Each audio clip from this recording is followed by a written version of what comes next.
It's a high-tech conversation. And a low-tech topic. Live on the World Wide Web via Zoom. Bench Talk 101. Okay, good evening. Welcome to Bench Talk 101.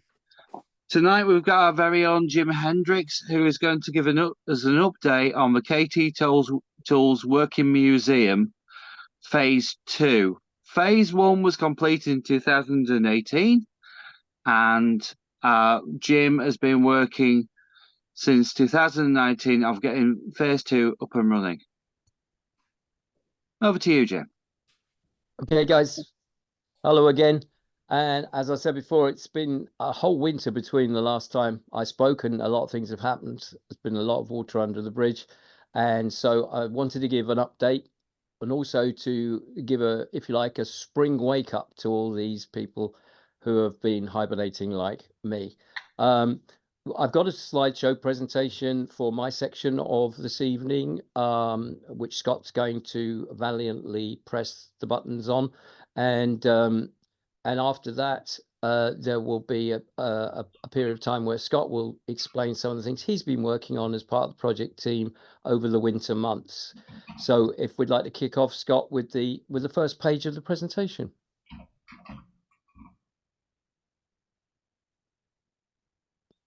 Everybody see that okay? Yep. Yep. Start the slideshow. There we go. Yeah, if it doesn't work, it's my fault. Oh, there you go. That's it. That was the introduction. Okay, so GoFundMe. The GoFundMe status was, as one would expect, initially exponential, and then around about the time that the weather changed and everybody was involved in the holidays, in whatever religion you're in, everything quietened down. But we've had a number of donations recently, and it's picking up again to the point where we've raised £5,251, which is fabulous. It's just really on schedule and excellent results so far. I think, talking to the project manager and various other members of the teams, that we are now in a position where we could potentially afford the framing oak. So that will be something we'll look into, and I'll speak about that in a minute. So that's 26% of the target. Next slide, please. So what is the progress so far since I last saw you? Well, we built the diorama. You can see it next to me here on the bench. This was done for various reasons, and I'll go into those later on.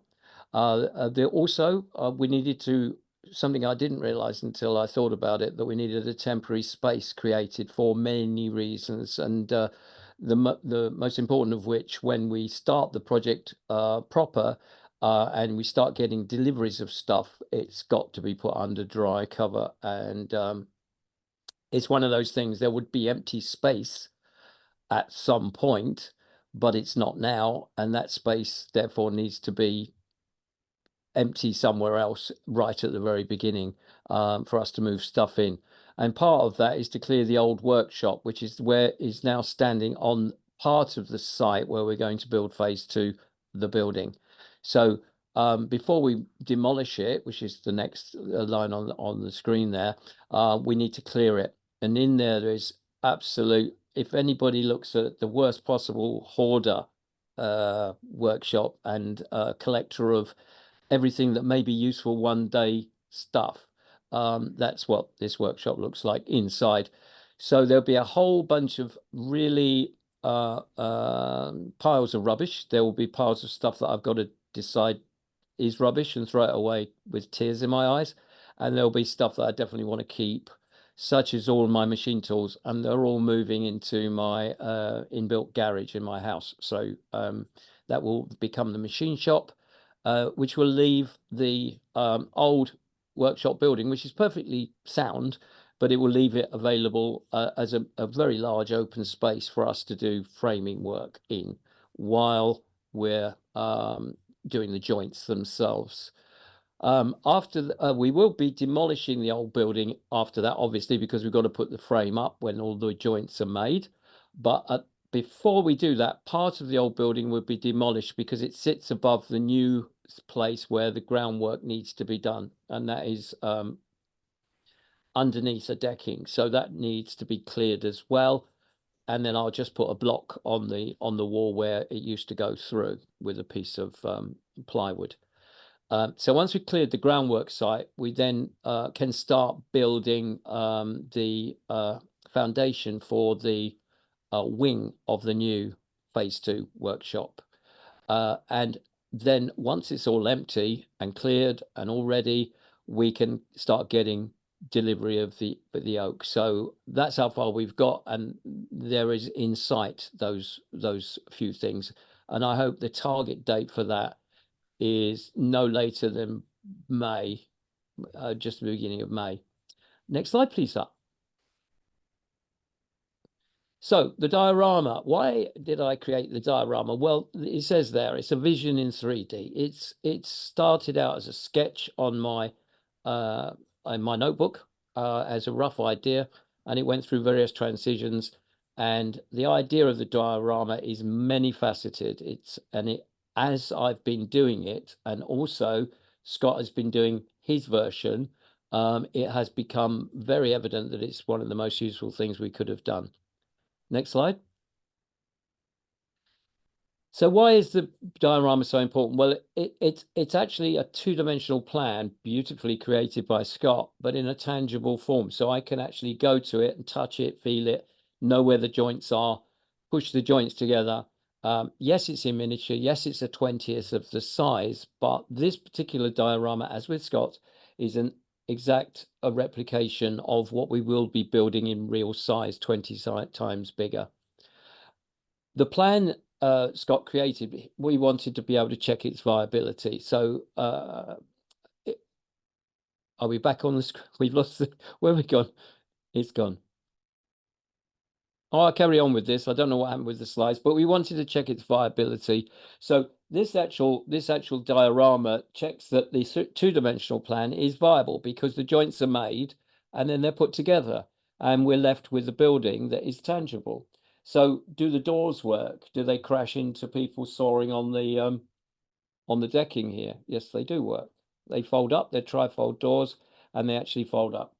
Around here we have the solar panels on the roof, which is something that we wanted to try to be, which is green. Because it's an unplugged workshop, it's very easy to do this. I'm just looking down on my phone to remember the bullet points and do the things at the same time. So this solar panels will power a lithium cell batteries in a box hidden around the back. They will power lighting, which is ostensibly what we want, plus any network connections that we need. So there won't be a massive demand on solar. And if we take these as 250 watts here, we've got about 2 kilowatts of power. That's, power the house with that, really. And we wanted to experience the joinery. Now, get an example of some of the joinery. I did have a spare bit, but I've left it back up in the house. Each one of these joints mostly are mortise and tenon joints. So we all know how to make furniture, similar thing. They're timber frame joints made in mortise and tenon in each of where a crossbeam joins a post. But there are also other joints, and I think I'll leave those up to Scott to describe later on. Obviously, there's bird's mouth joints where the rafters meet the crossbeam here on the west frame.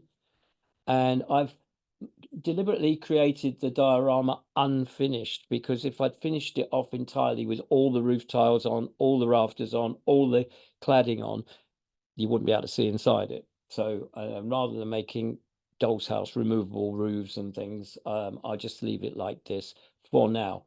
But this is assuming we have Waney edged Western red cedar along the sides here, but that's again something we've yet to decide upon. The white board here is you should treat as being the concrete base. So when we build it, this will be completely flat and a level across the entire area, including the new groundworks, which will come up to meet it. When I finish the diorama, there will be the next door neighbour's fence, the phase 1 building. There will be part of my house, the path going down with disabled access, and all of that will be created. But after we've used this for promotional purposes, at the moment it serves its purpose pretty well. The part of the roof on the western face below the solar panels is glazed. I don't know if you can see the light reflecting off that as I spin it. It will have glazing bars in, and it will be simply to provide light down into this area here along this wall, which has no shelving on it. So this wall will have all the benches along for training purposes, doing reproduction work, restorations, and so on and so forth. Alfie's here, Shrennick's talking to Alfie and keeping him quiet in the building, in the diorama. And Ivan's over there reading the newspaper, which he has been doing since the beginning of this project, I may add.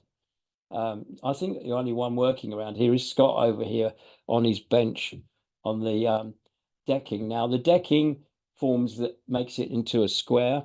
This is going to be standard decking. I think we possibly might use synthetic decking, but for longevity, but I'm not sure whether they make it in a hardwood. But this will be able to be opened, so all the doors will be able to fold back like that, all the way back. And this makes the whole of the workshop area in the summer bigger, so we can have people working out here as well. There obviously will be balustrades on the edges here and access. This wing here will have a window in here and a workbench here, which is used for restoration work and demonstrations of, restoring, say, a boxwood on a plane or whatever. And it has to have light coming through. But the rest of the building, so the south-facing wall, which is this beautiful aspect here, which is my favorite, will only have a little window in here, a round window, and in that will be stained glass depiction of a carpenter working on a bench, and we plan to get a stained glass expert to come and do a tutorial on that. So we will actually make it ourselves. There will be a hole there boarded over up till that point. But this is all going to be cladded, and on the inside is where floor to ceiling shelving will be for the entire collection of this is only a tiny part of the collection.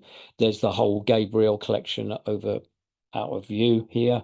And all of that will be the 17th, 18th, early 18th century part of the project. And then there will be bespoke planes from this generation, from, Bill Carter's and so on and so forth in there. The other building, once emptied of all this flotsam and jetsam, will be empty and then become the media center. So it will have backgrounds of really beautiful tools as a background, because we'll be doing interviews in there. For instance, I mentioned Bill Carter. I'd get him on the sofa and give him an interview in a Q&A session live on YouTube or Facebook. And the background, we will use certain tools for that that wouldn't be normally used in the workshop. Say, for instance, a wooding molding plane from the very early 18th century. Wouldn't really leave it. There's no point in leaving it in a, we wouldn't be using it. It's too much of a valuable artifact. So I'm just going to have a, sorry. I'm back. I can continue with the presentation. So Oh, you don't. No, I'm fine. I was getting along with the bullet points with this. So okay. Sorry. That's all right. Here we go. And The next next slide. one. And the next one. Yeah. And the next one. That's it. Leave it there. So that's all. So we're experiencing with this diorama the experience of these joints, and as I say, Scott will be coming back later, hopefully, if he stays on it, with some of the joints that he's been experimenting. I leave him because he's been doing some really beautiful stuff. One thing I noticed when I was building the diorama was that the order in which the frames were built and erected was quite important. The reliance on one being built before the other doesn't become immediately obvious from a CAD drawing or a two-dimensional plan. It's born of experience. So speaking to people like David Doherty, who's a framing expert teacher, in fact, there is a sequence of events that you need to be doing to make it smoother and safer to be able to put the building together. And when I was making this diorama, because it was built accurately and all the joints were done authentically, I experienced the same.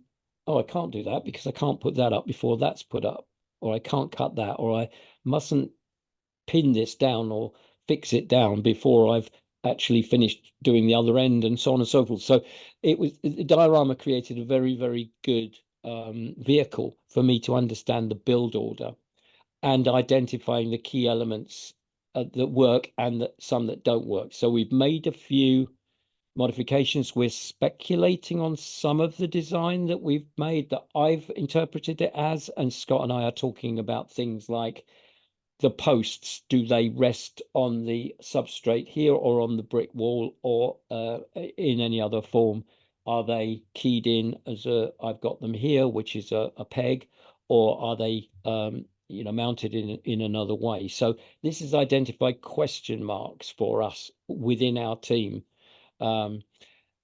As we come into spring and everybody's now enthusiastic about probably getting out into the workshop, firing up the bench and getting the planes and saws out, I wanted to do the same thing with the project. So I'm going to be using this as a tool to grow project enthusiasm. So as we move along, I've been doing it as I built it over the winter, but I've been doing it on Instagram and then copied over to Facebook. So now we will see more detailed information as we know what we're talking about. Basically, that's it. We learn from this as well. I need also to have this as a walkabout and taking to third parties, and those third parties might be oak suppliers. They might be builders merchants. So you see where this is going. It's my view that locally that a lot of people might find it very interesting to sponsor us, and the YouTube videos that come from the building of the actual project to have their name up on the sponsorship, that they've donated X, Y, or Z, or even if they just want to donate some money towards the GoFundMe page. This might be very feasible, because when you're looking at it, the groundworks do not require any more than a couple of grand's worth of building materials, and I think to a large chain store or even a local builders merchants, this could be a very viable way of advertising for them. So I'm going to be using this finally for that purpose and going around so I can actually physically show them rather than sit there on a screen and show them on my phone tiny little drawings, which don't, in my opinion, instill as much enthusiasm as actually touchy-feely thing. So that's the diorama. So next slide then, Scott, please. So we started building it. So there you go. There's the whole progression. On the left, you see my notepad with my beautifully done, highly technical, accurate scale drawing, and then transitioned by the wonderful skills of Scott into a CAD drawing for which this represents the 3D image. And then I just copied that as a drawing because I wanted to scribble all over it things like what's a 20th of 3 meters, and and so on. So what angle is the pitch, and all those sort of things. So this is why my working drawing, as you can see, it's stuck on a cutting board, and it lived behind the back of the diorama as it's built, and you can see the first west frame going up. Next slide, please. And there you have it. So we move forward right from that plan, right from that sketch, and I've added a little bit of artistic license, I suppose, things that that interested me, such as a complete team of workers. You can see one of them at least working there, and a dog, which we'd had to have Alfie, didn't we? I found a very fat Alfie, so we're feeding him lots of chicken to make him the same size as the model. I couldn't find one his exact size. So so as you can see, there's some stages there. I created some things that don't obviously represent what we're going to do, things like the ladder. I don't think I can find a ladder like that ever, but it just indicated what the activities that were going on. So instead of being a sterile diorama of a three-dimensional plan, it had interesting figures doing different things. So much so that my dear friend Tony Vincent is a superb photographer in Canada.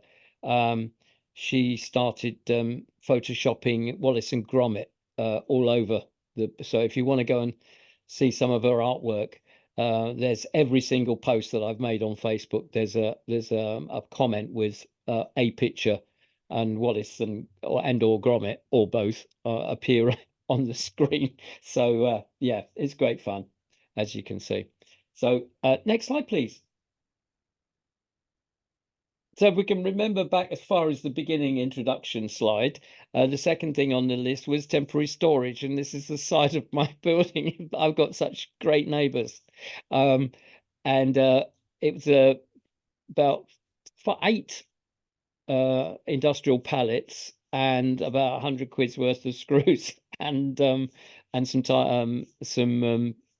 roofing felt and so on, and threw up together this building. So this is what my consultant and my mother told me I shouldn't have been doing over the winter. So just thrown together there as a temporary store. I'm not even going to put cladding on it. It's just got a waterproof membrane battened on, ready for accepting items. So initially there'll be some stuff in the garage. I want to sort of transient. They're in transit on the way to my son and his partner's house, and then as the project progresses, cement, hardware, the oak itself could go in there. Mostly, it's 3 meters long. It's quite narrow, and you have to be my height to be able to get in it, which is ideal because it probably cuts down on potential burglary, because all you'd hear was when anybody tries to break in. Okay, so that was what I did what I shouldn't have been doing. So next slide, please. So the next steps, this is coming to a rapid end here, ladies and gentlemen. We need to clear that old workshop. That's definitely on the cards now. It looked like an almost insurmountable mountain up until that little temporary shed. It's amazing what one little thing will do. Dismantle the workshop extension, clear the new pad area, and then my mother, she's 89 this week. She went to the local press and said, look, my son's doing this project. Are you interested? And they called me up and said, yes, we are. We want to publish it in May. We want to get it out there far and wide and get you some sponsorship and publicity. So that's what I'll be doing with the local media, dear of her. I need to expand online project promotion as well. So I'm doing it dribble by dribble at the moment, but we want to get out there to other groups. There's the timber framing groups in both America and Britain and other countries, and various other entities that would be interested in this project in for many reasons. As I say, I want to obtain sponsors to augment funding and obtain sponsors for building materials in particular. Then we need to plan the next steps once we've got the wood in-house and got the cement and sand and bricks and everything. So the next step planning is what days do we start doing what? And that has been changing dynamically. That will be hopefully, I know that there is July would be the main focus on the building, because that's when Scott has said he can come down. He's a key member of the team. So we're aiming for that, but there are other things we're going to be doing before that. Might be having a familiarization party. But if anybody's over in the UK, by the way, and they're passing by without something to do in and around the region of London, I'm 20 miles out of London, so I'd be more than happy to have you pop round and show you all this in real time. And we need to seek oak suppliers. And again, my mother seems to have found an entire woodland of felled oaks.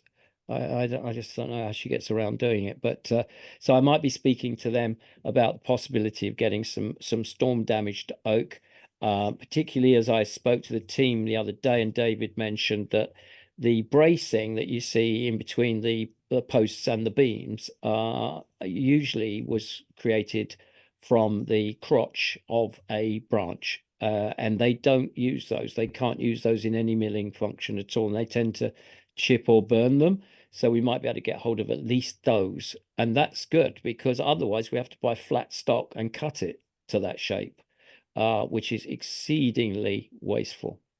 So next slide, Scott. And that's it. So just to reiterate, I probably sound like a broken record. If you want to donate, please do. It doesn't matter how small or how large the donation is. Obviously, every penny counts, and it's growing. It's growing. If you have already donated, please share. Please share anything you see that I post in groups that you think might be pertinent, might find it useful, because that will help me with that promotion. And finally, just tell everyone and come over. Everybody's welcome. I think I mentioned in the last presentation, we have a certain amount of accommodation here, depending on how close to the floor you're used to sleeping. We have the thoughts of possibly getting large scale tent arrangements because I've got quite a lot of land, so we could do that in the summer, and it kind of like a bit of a summer camp type thing. So but also if you want to be a bit luxurious, there's a hotel literally 5-minute walk down the road. So we've got all that covered, I think, but I'm more than happy to see anybody at any time. So please drop me a message privately or comment on any of the posts that I make, and I'll get in touch with you if you wanted to pop by for any reason at all.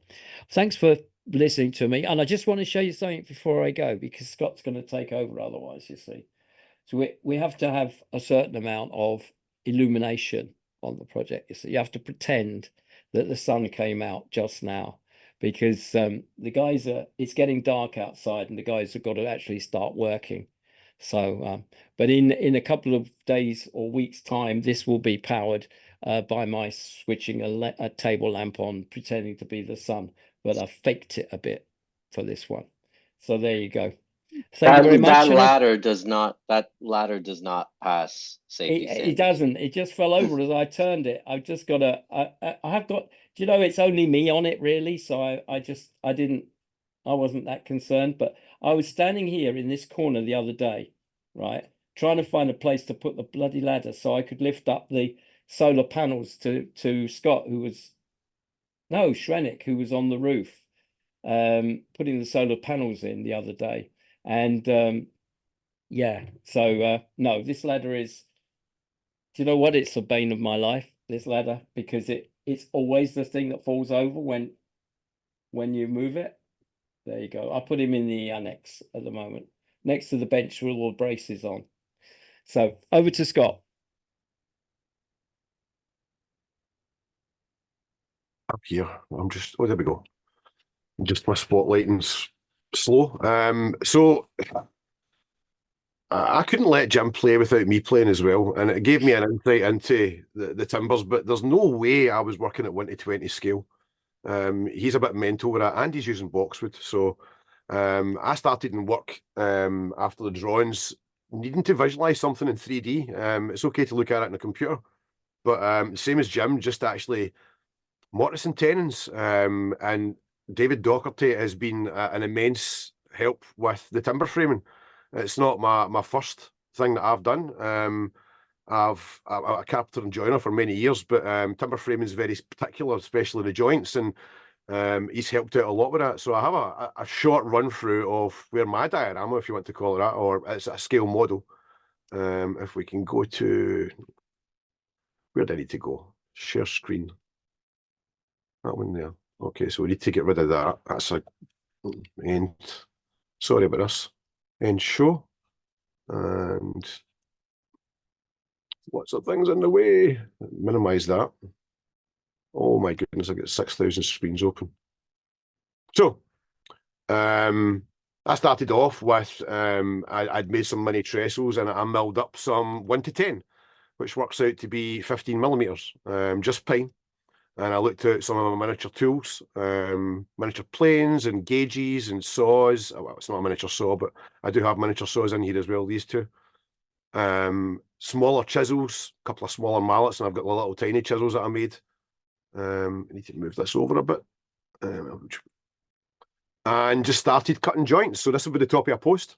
My design, stepping back the mortises from the edges so they're not visible once the posts are on. The dimensions are all 1 to 10, stubbed, and enough room in there. It's not been marked out yet for drawbores or pegs. That will be done. And once I get that fitting, I had to just keep going and eventually made posts and beams. And this plan here you can see on the chipboard is just the layout for the actual museum itself, and lots of tools all over it, so you have nice and tidy. And from that, I just kept working and working. I actually enjoyed cutting little tiny joints. You've seen me doing miniature work before. And I got to a point where I had some cross beams in, and that brought up a dilemma of how to do that. So I think I need to stop that just now. How do I go back? Oh, I can't see that. I do have a small video of this one going across here. Has actually got a joint that I hadn't tried before. It's called a cog and clasp, and this was David Docherty. So it's a way of tying the two longer beams across onto, and I had them differently, and he actually changed the joint. So I hadn't seen a cog and clasp, and I had to try it. You'll see it in there. So one sits on top of the other. I've got a small video of the first joint that I made actually going together somewhere. I need to come out of this part here. Where is it? I can't see how to. No, that's going to take me right back to Facebook. That's not good. If we do that, what happened? Oh, there we go. My goodness, so many photographs. Okay, that's the first lot. So, yeah, there we go. So the cog and clasp that I made, if we do that, it should come up full size. You'll see the stubbed mortise and tearing going down. And then the cog and clasp. Very, very strong joint. And the advice I was given was not to bottom out the bottom of that housing joint there. Because then the grains it's pushing down. So it's actually sitting on the bottom in here. I looked through a lot of advice on that. And it fits well at 1 to 10. So if we stop that just now and we'll come back. So I just kept going and making this up. Different views of it, the cog and clasp again, and the top of the post. As I kept going, it just gets bigger. And then I came to the point where I thought, we're going to be buying 3 meter timbers. I've got to do a scarf. And I thought, I'm going to be a brave man to try a scarf joint in 1 to 10, but it's got to be done. So this is a scarf joint. I've looked through lots of traditional ones. This is a hooked scarf. It's also keyed. You'll see it on top as well. I think people in America will call that a lightning bolt scarf. It's wedged as well through the middle. There's a couple of pictures of this. It's not as clear a picture, lying side on, but it's actually cut through there. You can see that it's actually the first cuts right through there like that, and then I can actually relieve the material to allow the hooked part to go over. So as I was making that, this in the top in here, you'll see that there's a little bit in there, but it's actually keyed in across the way. It stops any lateral movement side to side, so it actually draws itself in tight. And the ends of these little shoulders in here are actually back beveled. I think probably around 60 degrees from in there. The slope for it's 20 degrees. I hadn't cut the centre slope yet for the wedge. I hadn't decided how big I was going to make the wedge yet. But the ironic thing was that you guys will remember that I went on about buying a Stanley chisel. And it's a nice chisel. It's a socket chisel. But at the time, I needed a 3mm chisel. And this chisel that I'm using here came many, many moons ago. And I was so disappointed that it came out to be 3.8mm. So it was absolutely no use whatsoever for the job that I needed it for. I needed a 3mm chisel. It just so happens that 3.8mm is 38mm, it's 1.5 inches. So it fits perfect onto the scale that I'm working on. And I used it a lot for the mortise and tenons and everything in this. So you'll see the scarf joint coming together there, and you'll see the keys in the bottom of it. Pushing it together, and I've got a little video of this going together as well. So if I come back out of this just now, then go back up, you'll see here. That's a little walnut wedge.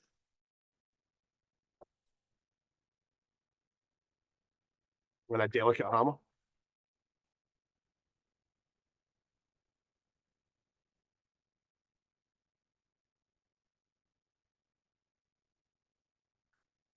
And it's pretty strong.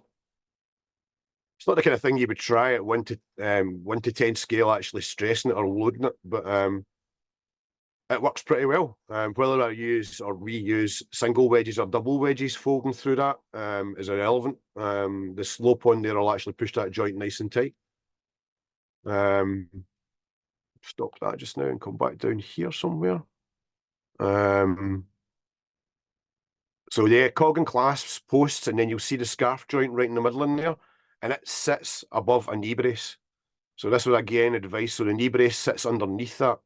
The stubbed tenons that the braces will actually go in on are only big enough to take pegs, and it's far enough over that any load, and it's not got immense loads on it, but we wanted to try and do this as traditional as possible. So the loads then transferred down through the brace and into the post. And I've seen lots and lots of stuff online about people cutting scarf joints above posts, and seemingly that's a big no-no. They should be above a brace. So hopefully I've got that right. So then with cross beams and the scarf joint up close in there, I only did them, and you'll see it eventually. I've got more than one beam going along here. I only did the scarf joint in one of them. I kind of cheated because obviously I've got timber long enough to actually do that. It's just time consuming. I enjoyed cutting it. It's nice to cut. It gave me an insight into the actual joint itself. And these will obviously be drawbores in there as well. Just a little gap in there, but obviously once that's pegged, and I've not worked out the size of what the dowels will be, but it'll probably be maybe like a skewer size or something like that, or a toothpick. I'll be able to actually use something like that to actually bore it through and then bore it in. I got to this stage here, and that was just recently. I hadn't actually added on anything else for quite a while. Works, obviously, this is during my lunches and my breaks I was doing this. And this is only the central section. See, nice tight joints and some of that. It's very satisfying to do that. I actually came across the point where the joints were slightly tight, and I was using the Japanese method of just tapping the sides of it and compressing the fibres in the sides of it, just so it squeezed tight. And David Docherty told me that airtight wasn't good. And these joints, a little bit of slack in them was quite good, because I was showing pictures of them like squeezing together, and he's like, you don't want timber frames to be that tight. But so I then built, and I think that's the west. This is the west wall here. The one part I haven't done yet is this brace through the middle in here, this cross brace in here, because it's at an angle. I've got a feeling that I might have put a dovetail on top of that. And then it will just be at an angle across there. It has to be lifted up because it's in the centre of the room. That's the only part of that. So again, moving on from there, and it was just a picture of the scarf joint with the key in the top of it. So today, this was only today, I started cutting some braces. Stubbed mortices, they'll be pegged in. I think they're a little bit thin. I just used the same 15mm material, which would be 150mm 6-inch. And I split it down into 3-inch, which would be 75mm, 7.5mm, just to make the braces. Obviously the same as what timber framers will do. I've not got it on top of trestles or anything, but put the braces into the post and then pushed them up into the beam, and it was all working pretty well. I then just decided that, and Jim agreed, that it maybe just a little bit more organic to actually put a little curve in the insides of them. And I think if we were using flat stock material, that was something we maybe need to think about doing as well, as actually creating a small curve in them. And then a few pictures of it. And I've only got one wall. This would be the extension wall. I started on the easiest one with just the 2 braces on it. That's as far as I got at the moment. And you'll see that's the same as what Jim's is, except twice as big. Just as hard to cut. I think both are difficult. Just a couple of pictures round about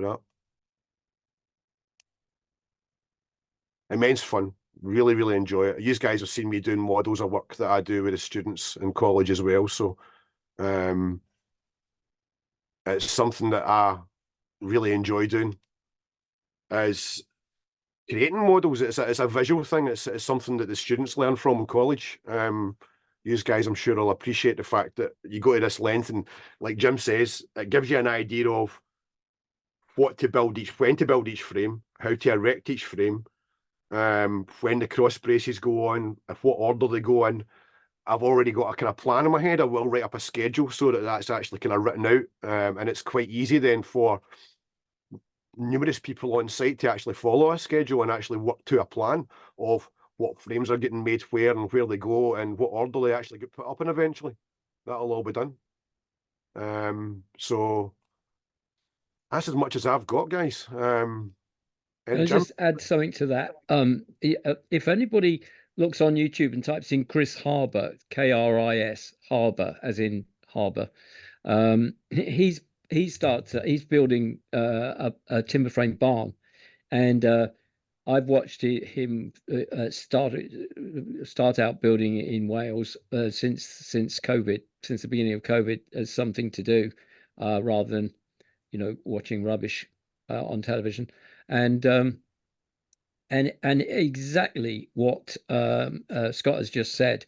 They built the entire framework in sections within a big hangar, and then because this is enormous compared to this workshop, and the company that he got to work with, that kind of worked as a kind of a cooperation between influencers. They put it up they actually constructed it and then marked it up, and then set it aside, all in order, all with the plan. And so he himself, on his own, took these huge 8 by 8 inch beams down to the site and erected them with occasional help from other people where it was obvious that he couldn't do it. And all he used was a little Japanese tractor, and a lot of really clever Egyptian engineering, with hoists and stuff like that. So Scott doing this from the project point of view is absolutely invaluable, and we look forward to working with you, Scott, when we see you in July. And I think it's going to be an exciting year for anybody that wants to come along. And you can come along. It'd be almost certainly long weekends, and sometimes we might have people stay. Oh, I want to stay for a whole week or whatever, and they're more than happy. Be more than happy to, and we'll be more than happy to accommodate that. So we both agreed that it would be okay now to have a questions and answers session. And I take it that it's handing back over to Phil to do it. I can do it, or Paul can do it if he wants. Oh, sorry, Paul, or sorry, it's not Phil doing it tonight. It's Scott, Paul, or you? I don't mind. I don't mind, Paul. Just for spotlighting, is it? Has anyone got any questions for myself or Jim? Yeah. Have you guys calculated how many pegs you're going to need? And those pegs don't take a trivial amount of time to create. I helped a friend of a friend put up a timber frame about 15 years ago. He built the whole thing in pieces and piles everywhere in his yard, and we helped put it up. It's his canoe shop down in New York, and he had a huge bucket after bucket full of pegs. Maybe you want to get people to start making pegs and posting them to Jim to get ahead of the curve on those things. Jim, do you want to answer this? Well, if you look at the Chris Harbour build for the barn, he created the peg. He actually had a subcontractor create 500 pegs, I think it was initially, just to see what they were like. And they created them, and the first batch he received, he took them, put them in the drawbar holes, and they were crap. And so he had to sit with a saw with a shave horse and do them all by hand, hewing them, obviously, not sawing them, and then shaving them. And yes, that took up one complete episode of 1 hour, explaining. So it's an extremely good point, Daryl, and it's something we've got on the list. And I think anybody that's not putting up anything or doing anything will be given a shave force. I think it would be, Yep. or it could be a punishment regime. I don't know. Maybe if somebody did didn't go Jim- and get the coffee on time. What would you call the metal thing that Chris made that he drove the hewn timber through? Yeah, it was one of those. I've got one here in miniature for these drawbars, which I've had to use reeds to get the 20th scale. It's a hole with a sharp edge that you force a bit of wood through. Yeah. Tine horse. So It's a what? A tine Dowel horse. plate? It's a Not a plate. Time form. Dowel plate. Yeah, it's a dowel plate Yeah. type thing, but It's more, they have to be slightly more tapered. tines, like the rate makers used to use. So you call them a tine. time. A tine. Okay. He took the hewn timber and obviously split off nearly square sections and drove it through this with a hammer. And then obviously had to taper them, so that all the tapering was done by hand on a force. There's no way to He used a fro, didn't he? He used a fro. Yeah. And I think we should have tea time in the project and time in the project, so people can go and sit down, have their cups of tea, and sit on the horse, and you therapeutically make pegs. What do you think? So, but very much aware, Darren, it's going to be one of those things that definitely will probably fall through the cracks by the time we get there. But Yeah, 500 pegs doesn't take a trivial amount of time to create. no. Well, I'll can be probably fun. take some oak in my lounge. Oh, maybe you can get No, but a- if you've sharpened a people- pencil on site, sorry, if you sharpened a pencil on site, then you'll be able to get that taper pretty quick. Everyone, Evelyn has come to say hi. Hi, Hi, Evelyn. She's been- Evelyn. Hi, everyone. Hello, Evelyn. Yeah, Okay. I think Go away. regardless of them being tapered on one side for drawborn and stuff like that, Darryl, I think using a draw knife and a shave force, it probably, once you get into it, it doesn't really take too long each peg. But you say if you're making 500 of them, then it could be a day or so's work. Or That's a job. as Jim says, depending on how many volunteers we've got there, you could have people working on the frame, actually creating mortise and tenon joints, and you've seen them there in the diorama. They'll be the exact same full scale. Cog and clasp joints. There's lots and lots of work to get done, and that can all be done on stools within Jim's existing shed, because it's got a concrete base before even the new part's actually built. It'll still have the old roof over the top of it. These frames can then be built, and we'll take them to a point where we know which ones are being drawboard first and then made and sat at the side, and then they're ready for erection. And then the cog and clasp basically just sits straight over the top. They get hammered down over the top of it, and it stops these central posts from actually splaying out in the top. And there's then obviously a sole plate runs around the outside, which stops the bottom from moving. You guys know fine well that when you go back hundreds of years, the technology they used back then it's easy to replicate, and some of these buildings have stood for hundreds of years. The barns in America, I watched lots of many shows, and they're making barns in America, and they're 300, 500 years old, some of them. And it's fascinating to see that the joints have stood up that length of time because it was done right. And that's the thing. We're trying to make sure that we do these things the right way. Yeah, the temples in and also Japan are pretty good too for joints and length of time they've been up. Yeah, but it's Hundreds of years. philosophy, Anybody else? and they're dealing with earthquakes, and so their joints have to have a certain degree of flexibility, whereas the barns and buildings that are in England or UK and the Americas, with the exception of California and the West Coast, timber frame can be pretty stable. You don't need to worry about a lot of movement other than the drying of the wood. Yeah.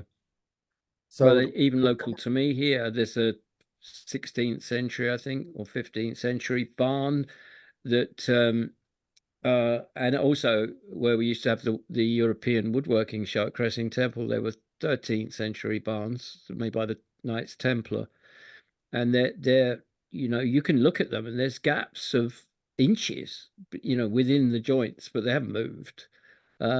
So like you said, David pointed out that you don't want the joint to be too strong because of the shrinkage being different between the long grain and the cross grain. Right. So any more questions? I think we put hands up, but I mean, then just shout.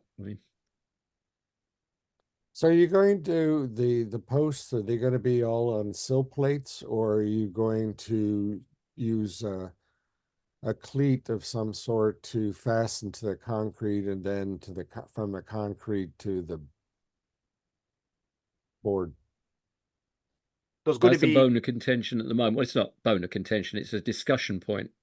there's going to be a brick upstand. It's quite traditional in this country to build at least 150 mil for a DPC. We don't need a DPC on it. We do need a DPC on it, but there needs to be some sort of membrane between the concrete and the timber. We'll be using a DPC on that, definitely. And then you've got your cladding on the outside, so it's stopping any damp actually coming up, soaking up through it. But traditionally here, and I've seen a lot of, and doing a lot of research with Jim as well, it's quite common to actually build at least 3/4 of brick up round about the bottom of it. And then put the timber on top of that, and it'll be bolted down through the brick, possibly even into the concrete via a sole plate. We're not too sure whether we're going to actually notch the sole plate and have the post sitting on the sole plate, or have and I actually quite like the idea. We're not arguing about this, but of having the post sitting directly onto the actual brick on the DPM or DPC, and then having the sole plate between them and actually joining the sole plate between the posts so they can't move. A lot of this is maybe for one of the main things we've got is maybe not load, because the timbers are big, and the structure's not huge. But one of the problems we could have might be wind. It's a big roof, and if the doors are open and the wind catches inside, you don't want anything moving at all inside there. The forces of the wind will actually. So we need to make sure it's well strapped down. But it's definitely going to have a sole plate of sorts round about it, whether it's notched in or whether. And I actually like the idea of it being solid, the posts being solid on top of the brick, and then sole plates between. When I did my timber framing for my back patio, we built we had a cement slab, but then we built a 12-inch by 12-inch pyramid sawed off the top, and then we mounted in a bracket, and then the timber frame posts were mounted to the bracket. So it was a good 4 inches off the ground, so we didn't have to worry about backyard flooding where the water would get in. And then we left purposely 3/8 of an inch from the bottom of the metal plate. There was a gap of 3/8 of an inch between that and the bottom of the timber frame. We put wedges in there to hold it, and then screwed in from the side, and that held the beams in place. Then we did knee braces on every post in every direction we could. So that way there was zero racking.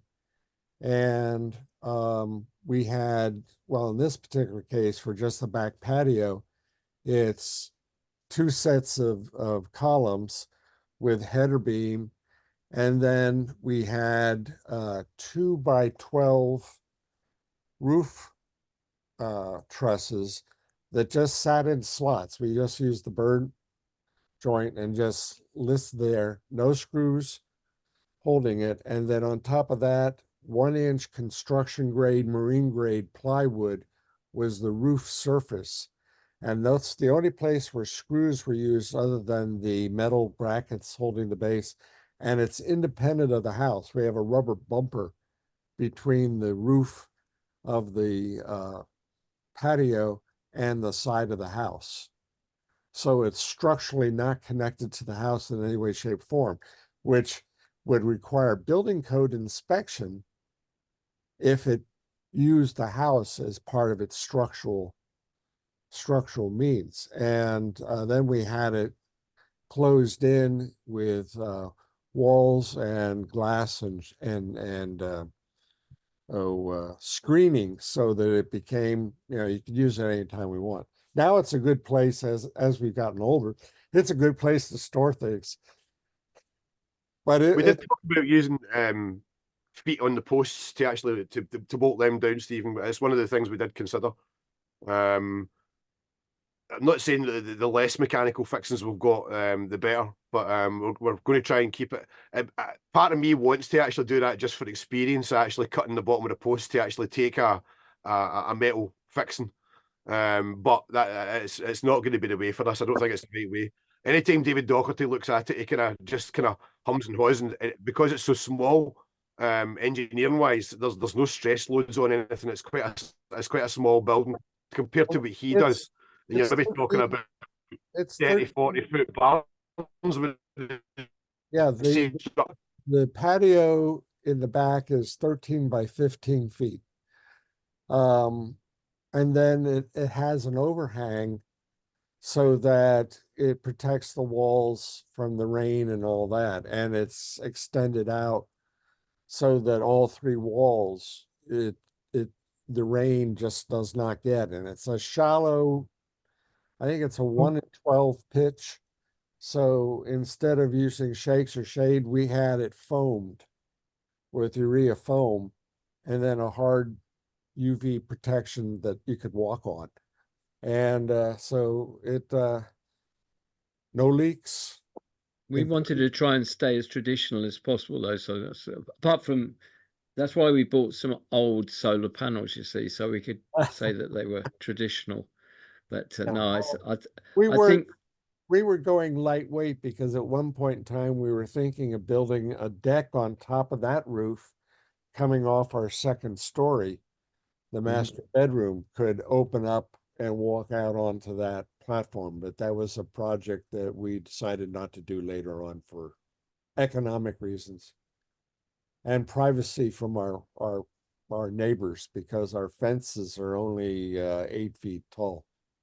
we actually talked about, apart from the west aspect of the roof, which is only a third of it tile, we actually talked about using panels with synthetic tile on them, which is freely available for two reasons. One is it's the cheapness, the lightness, and for instance, if we were to do it on the tiles that are on my house, they're £5 each, which is what, $7 each, and you'd need a couple of thousand of them, I think. So the Kent peg tiles, so you just can't get them now. So we really, there is a certain amount of leeway, should we say, bowing down to modern technology, but from a point of view of visual imaging, it should look exactly like the surrounding buildings and things, which is what we've chosen to do.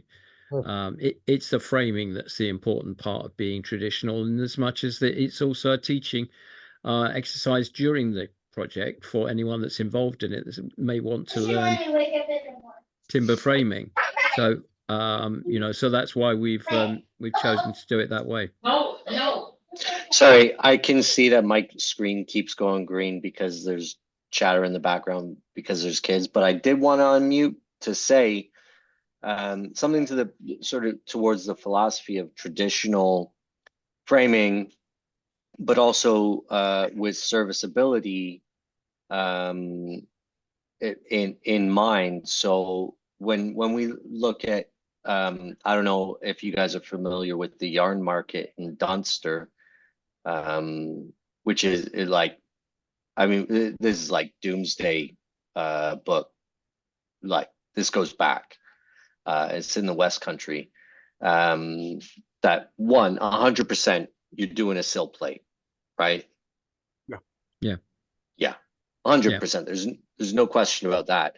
Whether the sill plate is 50 mil or I'm thinking as quick as I can here, fellas, or 100 mil, 150, 100 mil, be a 4-inch sort of plate. We can do inches over here. We were used to them at one point. They're not bad. They're not. In fairness, like, they're not bad. They're pretty good. I kind of like the idea of doing spreaders. Like if you're going to use a 50 mil sill plate and then do a 50 mil spreader. Yeah. Instead of right? cutting it, in. Yeah, that's totally serviceable and much quicker.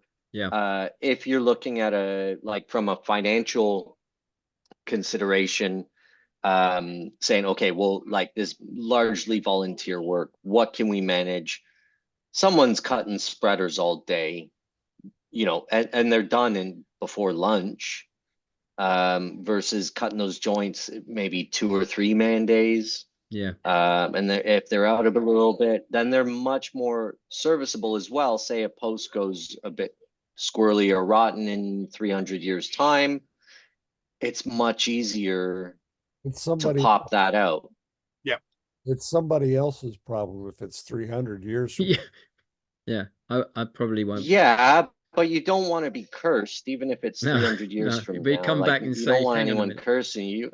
You want someone saying like, hey, you clever fucker, you didn't put a bit of steel or something that requires, technology. I would definitely do that. And if I was sort of thinking long term, I'd say, is there an issue with using 6-inch by 6-inch posts and 8-inch by 8-inch plates? Therefore, I can lap either side with like a 25 mil if you're worried about anything like this. And I think Scott's right. Don't forget the bracings up. Nothing's going to go sideways at the bottom. No. Right. And the top, but if you wanted got a keeper, you could have notches. Sure. Right. So you could have an extra 50 mil width on the shoe plate that perhaps, you do have a notch, and cutting that notch would take an extra 5 minutes or so. Someone get very comfortable. I mean, an apprentice would get comfortable in 20 minutes with that.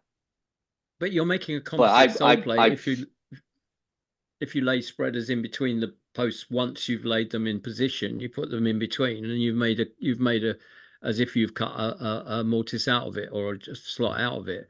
And don't forget, with this design on certain places, and David Doherty yet again said you don't have to have them everywhere, but on the places where you're likely to get racking, the top bracing, these bracings here, stop it from racking from the top, and therefore the bottom doesn't want to rack. It's going to just go where you want to bolt it. That's zero anyway. Yeah, exactly. Yeah, that's zero anyway, because you've stopped it here. Yeah. So torque would act down here, but you've minimized it at the top, at the and you've got a massive distance. amount of leverage there. You've got no possibility of it nearly chopped my head off there. Moving. So yeah, I mean, no, I like that. But it's an interesting point. I was going to say, fast and dirty, because people haven't changed in thousands of years.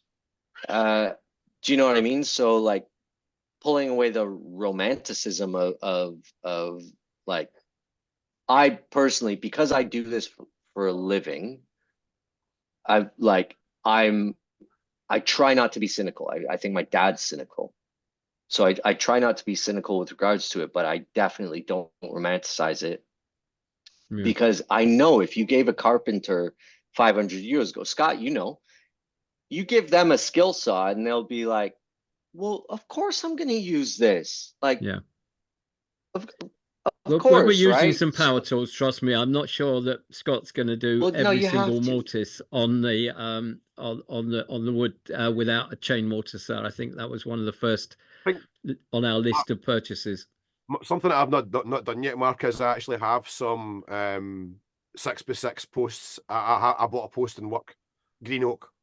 So rather than going 1/10, I actually have a green oak post in work.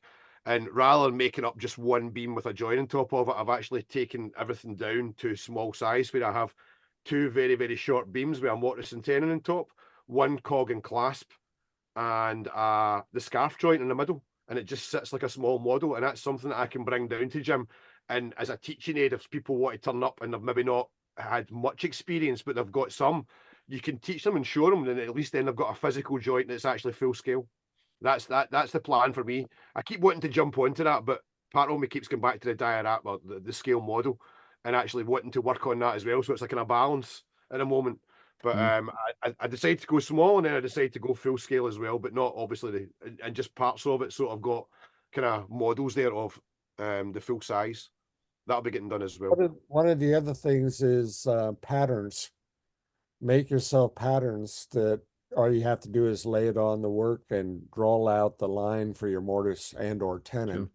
So that will cut down a lot of the layout work, because you do mortises first, because they're the most labor intensive, and then you make the tenons to fit. Sure. I don't think it's going to be an awful lot of, but there'll be slicks used for tuning mortises, but we're going to take the stock out with the chain mortiser without doubt. Probably a lithium battery powered one, no doubt, or even a mains powered one.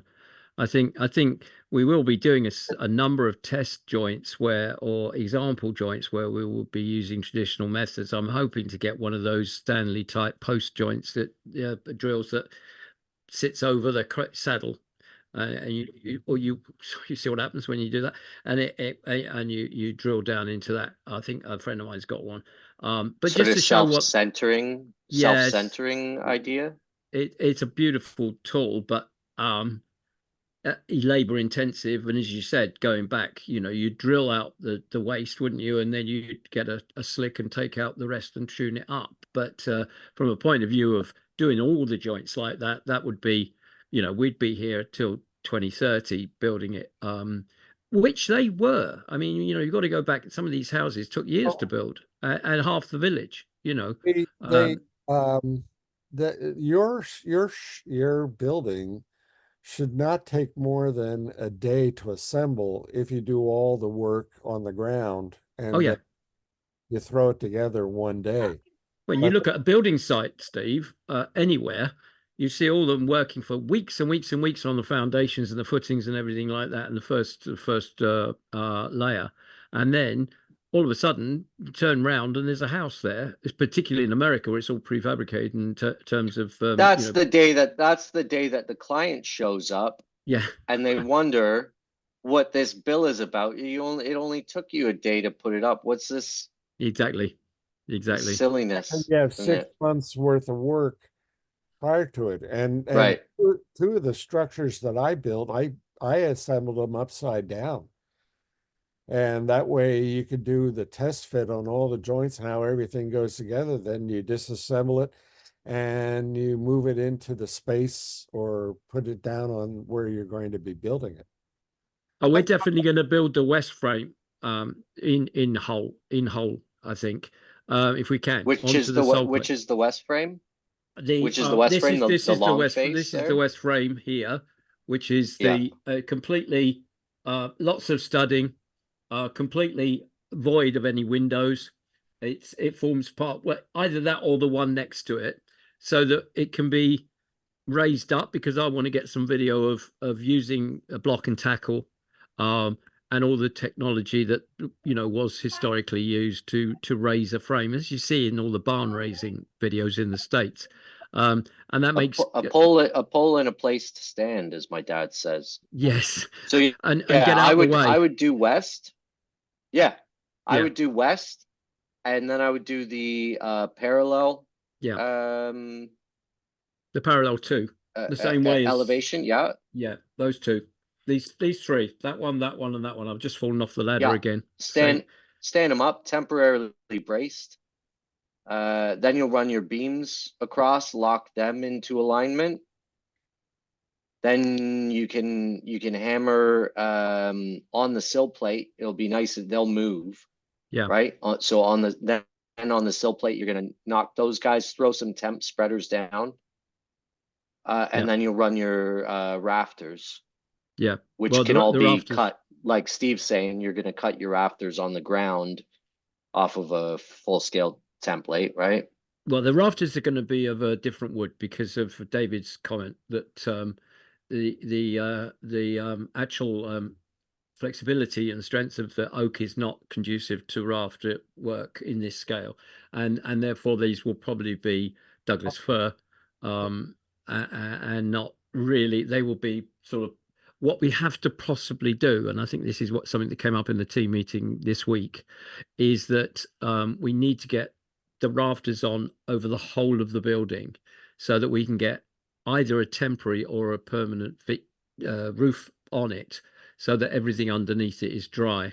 There's overhang, obviously, on all four corners. So that way, I doubt very much if much more work other than the frame and the rafters and the roof would be able to be done in the time frame that we've got within four meetings, if you like. So come the autumn, the weather in local area here starts to get rainier and horrible and colder and not conducive to having fun. And we want it to be fun. So it's possible that phase 2B will be the start of this time next year. But we don't know. It may all go up and we may get tons of funding, because the funding for the cladding on the west wing is not available yet, this Western Red Cedar. We may go for larch, for instance, which is cheaper. So there's lots of different things but what our target, if you like, for the funding was to get sectional achievements, sectional goals. And what we've got now with goal number 1 has been achieved, and that's buying the oak at retail. So if I can coerce someone to give it to us at discount, or even give it to us or sponsor us, then we're well away into moving forward. Because at the end of the day, a lot of the money in the 20 grand that we've considered has been based on things like shelving and the cost of all of that later on when we put in installation of the internals. Are you waving to me? You want to say something, Mark? Yeah, because my daughter's got a friend over and it's a racket. I know, it's fine. We're used to it. Trust me. I've got a dog, remember. So we were talking earlier about that stem of oak that I'm working on. Sure. Buying it direct from the mill was about $2.50 board foot. Retail would be about $13 a board foot. Sure. So surely, is there not a mill? Is there not a mill? Yeah, I mean, we've got Mike at Mac Timbers has said that if somebody finds the stock for him, he'll mill it. But we've got, unlike the US, transport is exceptionally expensive here. I don't know. I don't know anything about the US. And Canada, well, the US continent, Canada. Sorry, Yeah. I apologize again. I always put my foot in it with Canada. But it's the same thing on the Americas. We're just happy to be in. We're just happy to be invited. The Americas, shall we say? Was that good enough? But England, Fine. Britain, the transportation of the oak. Let's say we got it in Scotland for free. It might cost more to get it here, right, than it would be to buy it retail in Kent, so to speak. Is that where you are? Yeah. Because that was my follow-up. So from Heathrow, are you like an hour and a half, 2 hours? Gatwick is 40 minutes, 50 minutes. So I'm between London and Dover for the Channel Tunnel. Yeah. Yeah. Are you a Kentish man or a man from Kent? I'm whatever anybody wants me to be. Does that even mean anything? Yeah, it does. One is born west of the Medway, and the other is born east of the Medway. And I never know which one's which, so I'm not going to embarrass myself. It's like Cornwall and Devon and cream and jam. No idea. Jam first, cream first. Is anyone else? Well, if you're from Devon, then it's cream first. Yeah, I think so. No. Yes, Must it be. is. Yeah, it is. Yeah. Any more questions for Jim or myself? Yeah, and more technical questions, not related to cream. That's okay, Mark. You're fine. Yeah, fine. We go. Anyone else wants to say anything? No. Just happy listening. Oh, also, how can we help? Yeah, how can we help? Well, apart from what help do you want from the working class? Raiding your bank account and donating to the GoFundMe page, everything you've got as soon as possible. Point 1. No. Like we said, many small donations are equally as good as large donations, you know, in terms of volume. So in order for us to do that, if we can spread amongst our groups, which are independent of each other, and start a 6 degree of separation type arrangement, we'll reach the rest of the world. The more people that are aware of it, the more small donations we'll get. I mean, I'm always amazed when I see overseas donations of large sums, because I wondered to myself, would I donate to something because the project wasn't even in my country? And it always surprises me in a very warm way that happens.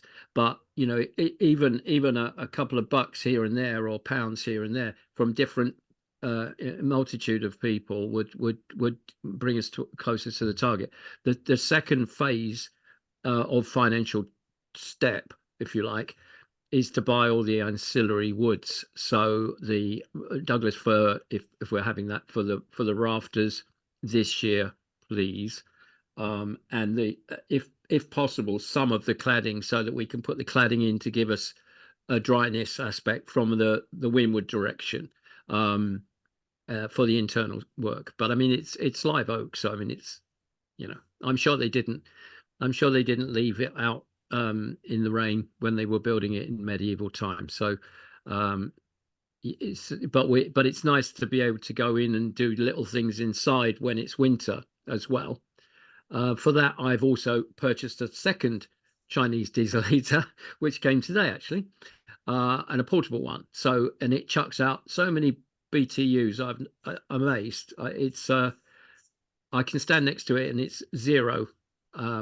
And it's like 20 something degrees next to it. So, you know, it means it can extend the working period over the winter, at least for me and anybody else that's daft enough to come down.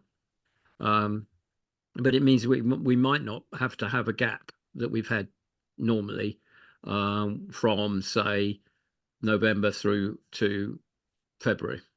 Are So, these you know, catalytic heaters? say again? Are they catalytic heaters? No, they're just jet engines. That's all they are. They're just a glow plug, fire up, start the diesel going, blast cold air in one end, get hot air out the other end. Very basic. A German design, aren't they? A Boucher or something like that, used for lorries and trucks in the Arctic.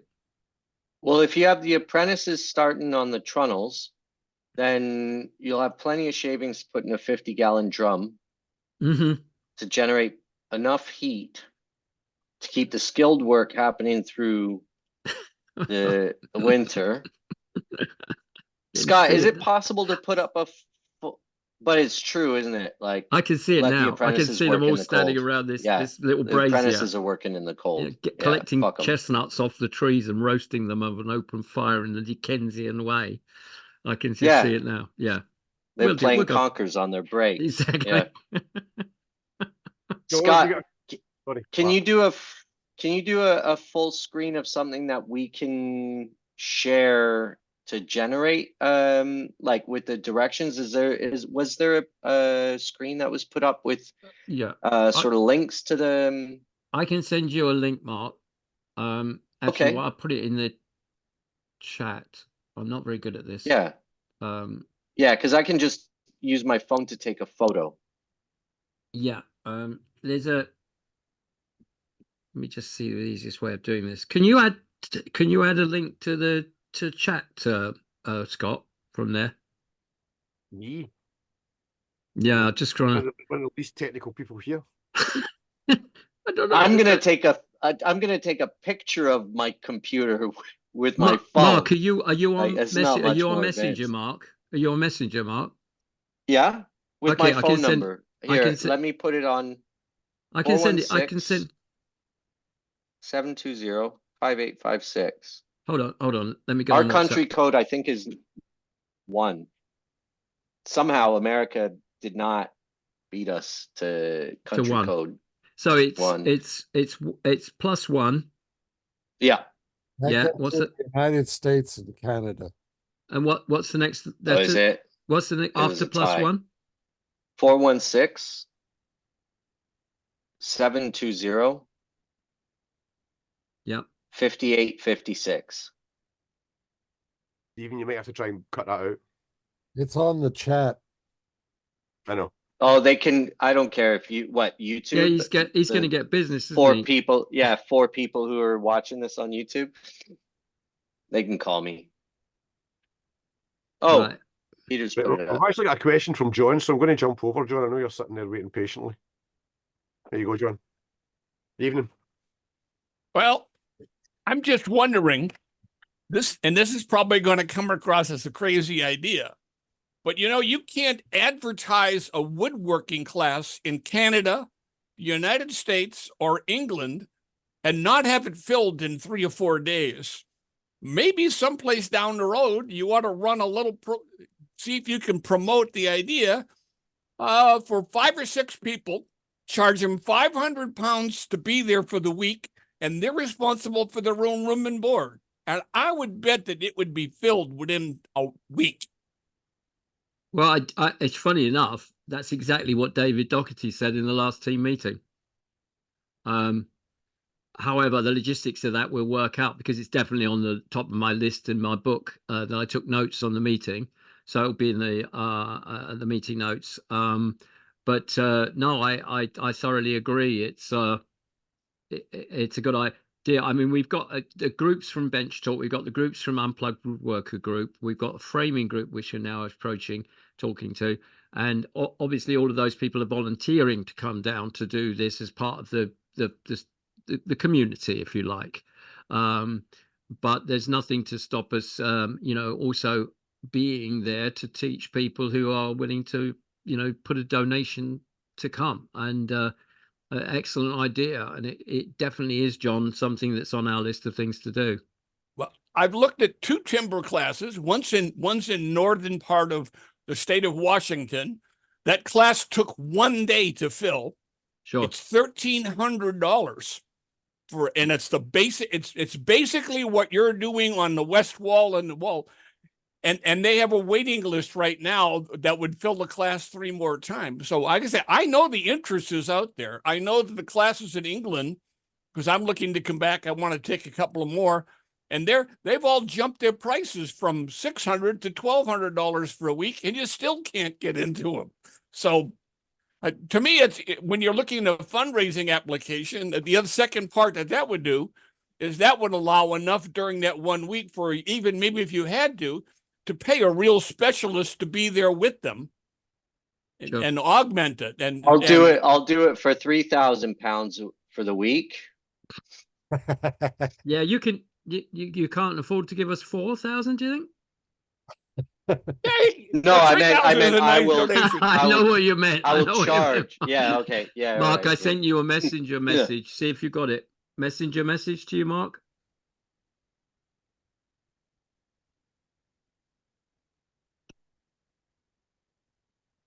But yeah, I mean, this is where I think second or third bullet point that I raised during my part of the presentation comes to its front is to work out ways of promotion that will generate funding obviously in an ethical and an achievable way. Because what we don't want to do is have 100 people lining up and booking to come down, and then we can't accommodate them physically on site in a health and safety attitude point of view as well, because our project managers was dealing with quite a lot of large projects, and H&S is very important on a site like this when you're waving bits of 6-inch timber around, and although it may seem fun to do, it's not exactly basket weaving, so there's certain considerations that we have to take into account, including insurance for site. So it is definitely something I've put on the list, but we have to kind of brainstorm it and think through all the options, because there might be other ways of doing things. But so, for instance, if I can get all the timber cladding from a particular supplier of wood or a local mill, because they will just do it for us for free, and all they want is their name plastered all over every YouTube video we do. Thank you very much. Give it to me. Same with the building merchant. So it may turn out to be a zero cost project, which is the other way of looking at it. If it doesn't cost anything to do it, then we don't have to don't get so many donations. Right. I've just put your GoFund page in your web chat. Say again, I've Roger. just put your GoFund link in the chat. Oh, okay. Thank you for that. I was Yeah, just about to do. I'd already done it. Oh, okay, that's excellent. So the GoFundMe link's there. We're up to 5251, which is 26% of the funding, and I think we talked about the other day of about 10 to 11,000 being the total wood content of that. So the total materials cost of that. Beyond that, there were things where we would want someone to be paid to do the doors and windows that we want. Now that sounds a bit weird, but the guy that we've got sort of doing it runs a business. It's his business. It's his livelihood, and we wanted it done in a particular way that we're familiar with. So even if we're given a huge discount, we need money for that, and that will be done again in oak. So we've got 2 fixed windows, 1 tri-fold door, and a circular window. All of which has got to be bought. Solar panels have got to be bought. All of the solar control equipment's got to be bought. Glass for the window that will be on the west aspect to give light to the building naturally. All of that we possibly could get sponsorship for, and I won't certainly not try, but I it might be more difficult to get sponsorship for those sort of things than it would to get it for a few bags of cement and some sand and some blocks. Well, I got a question on the Sure. solar panels. Are you going to be off grid as far as that, or are you looking at having the solar panels, etc., be part of the grid?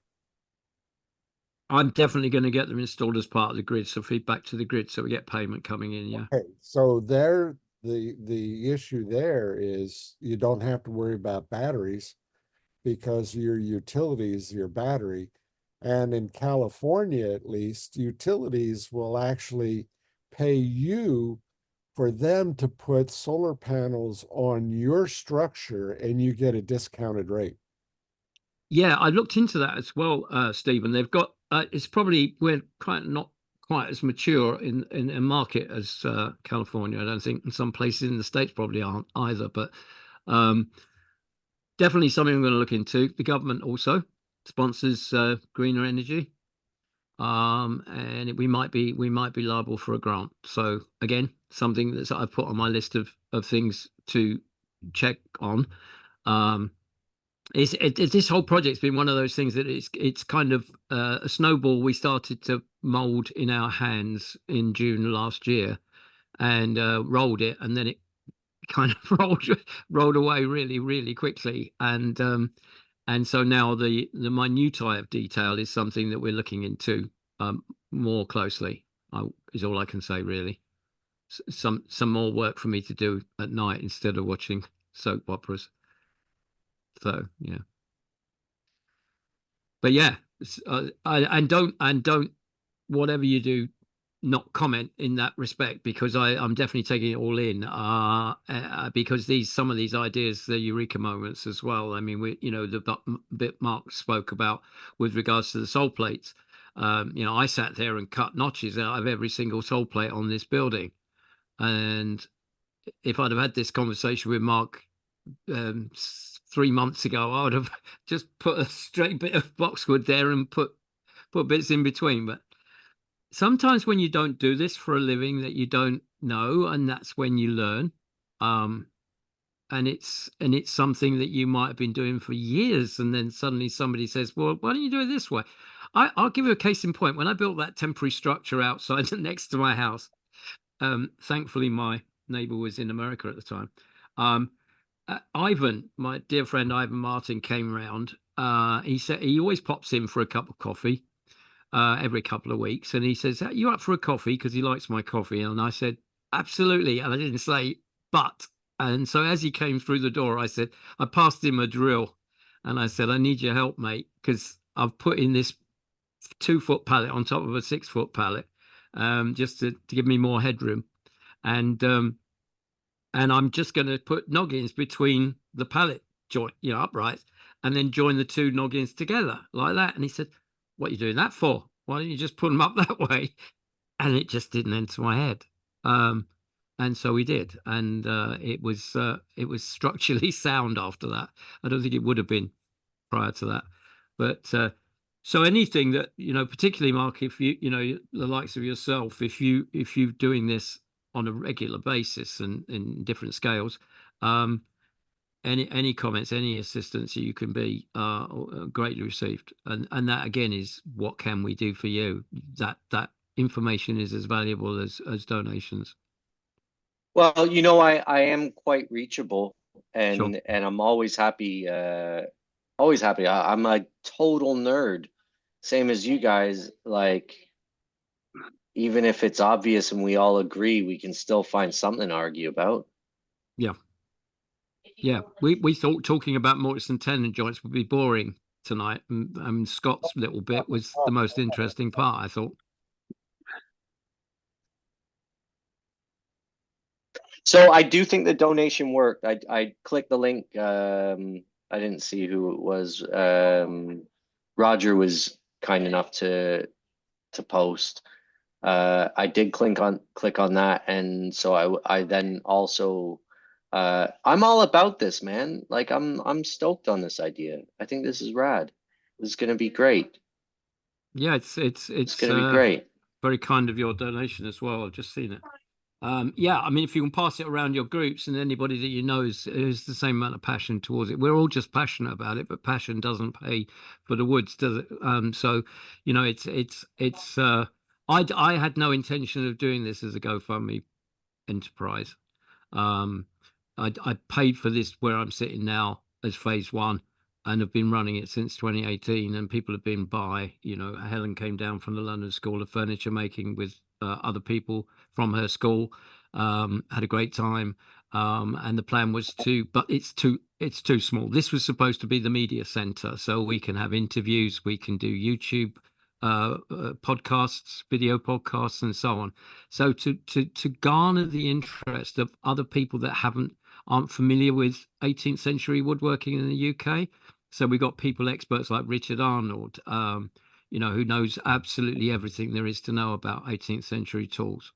So, and Andy himself, Andy Tools and Tat here, Andy Brown, you know, people that we would be requested to interview on a couch for an hour, and people can join in and ask questions. We might have super chats, you know, where you pay $10 or $5 or £2 or £3 or whatever you pay, and you get on top of the list to ask questions during an hour.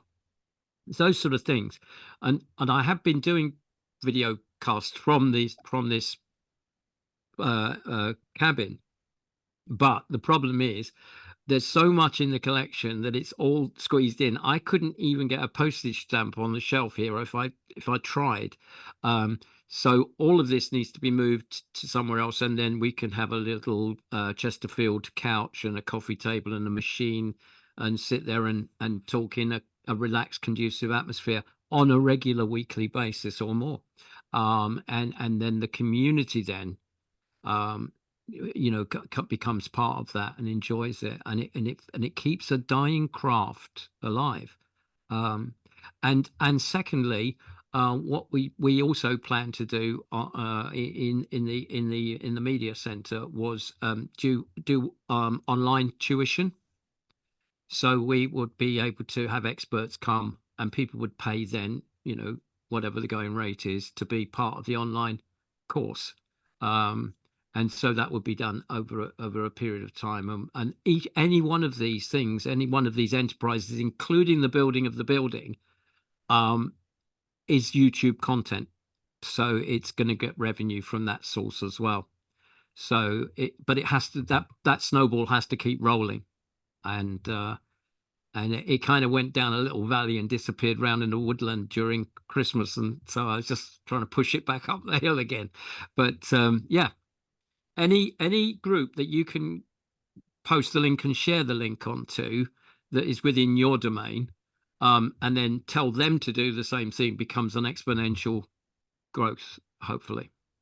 And that goes for absolutely everybody here tonight. How goes phase 3, where the big permanent offsite? Yeah.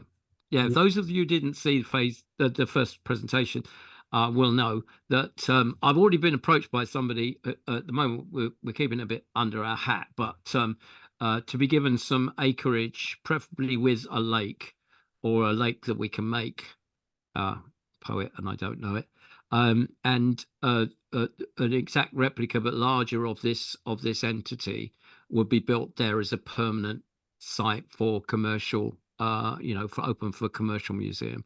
And that means that it will be, for my collection, kind of a safety net to be able to not split it up, put it in there. And there are a number of people who've said the same thing about their collections at home, because all too often these things get sent to auction and then dispersed, and their context is the important thing.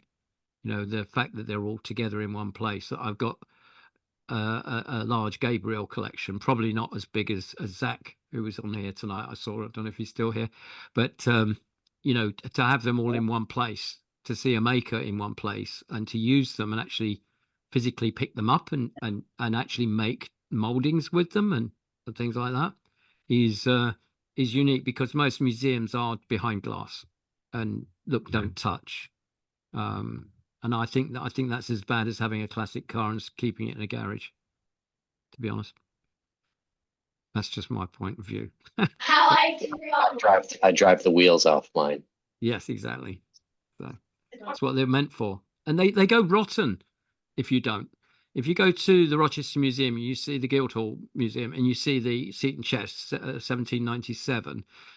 It's behind glass. It gets looked at. Most people who go in there don't know it's there, and they walk past it and they go, "Oh, that's nice," and walk on. And they have no idea what it is or what its relevance is. But because it's never been touched, used, or even opened very often, the state of the tools, particularly the molding planes, is now beyond repair. And it's such a sad thing to see. I was almost rendered to tears to see the banana shape of the molding planes, and all Gabriels in a row. Real shame. But that's why using it is the most important thing to do, and reproducing them. If you've got, well, I had a half round made by Gabriel, and there's a matching other one that goes in the opposite grain, and I didn't have it, so I made a copy of it and I kept it new looking beech. And so in the museum you've got both of them 200 years apart, both usable. To me, that's more important than having it on a shelf in the Rochester Museum. Well, then the museum has failed in its duty, because the duty. I think the damage was done well before then, Steve. I think it was done when it was in the loft for 200 years. I think that's probably more to the point. Thing is my big beef with museums is they show stuff, but they're not maintaining it. Mm. And in some cases, maintaining means using it, especially when we're dealing with tools. Yeah. Tools and get cars. used. Tools get used, and that's, it's this, or this needs adjustment or tightening or cleaning. The maintenance is part of the use of the tool. Absolutely, under supervision, of course, but yeah, absolutely. I mean, I've said that of people come into my workshop here and they see, I don't know, a Bill Carter plane or a Ollie Sparks or a Gabriel or a Wooding, and they say, "Oh, I don't want to." And a lot of people say, "Well, I'm a bit nervous about." Just go for it, just go for it, and then the joy when they actually use it is immense. And I think that's the important part of this museum, 100%.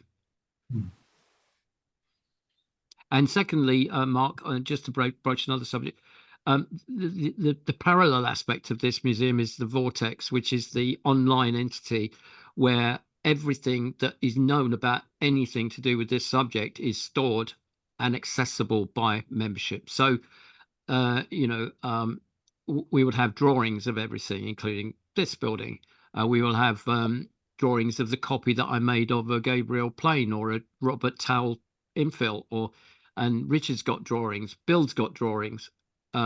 We've got text that's been copied.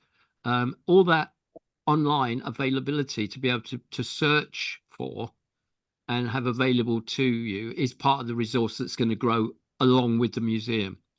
including all the videos that we make, all of the podcasts that we make, and so on and so forth. So that'll be stored in one, which I call the learning vortex, because it's kind of like a tornado effect. Everything gets sucked into it and stored in one place, and it doesn't get destroyed.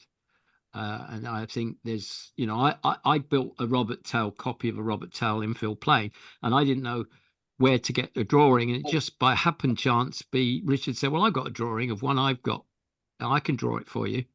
And so I had it, I copied it, but now what did I do with it? Well, it's somewhere in the drawer over there, and but if it was scanned and put into the vortex, then everyone can use it if they feel obliged to get involved, crazy enough to get involved in infill plane making, for instance. No, this is proper legacy stuff you're talking about. This is it's brilliant. I love it, Jim. So glad I tuned in today. Thank you. So going forward, we're having another presentation, probably equal amount of time, probably in a month or two. I don't really want to do them every day, boards people stupid. So updates will be available on Facebook, YouTube, and Instagram. All those feeds are available. If somebody sends me a message, I can tell you every one of them. My YouTube channel, my Instagram feed, which is mostly Alfie, actually, to be honest. And so I will update on those, and on YouTube Reels and Instagram Reels, so you get instant fixes.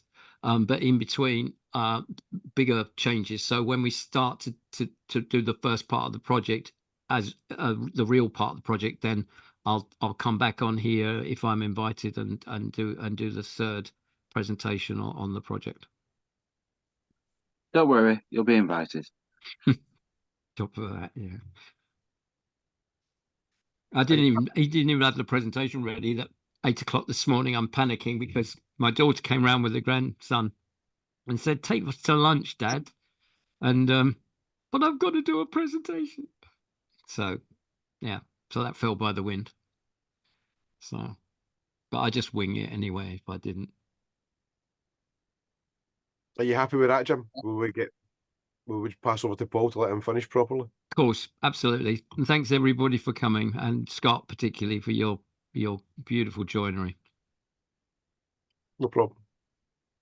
Well, thanks very much, Jim and Scott. And now it's just the traditional toast to the bench and absent friends. Bench and absent friends. Absent friends and good luck to T2's phase 2. Cheers, Paul. Cheers. Thanks, mate.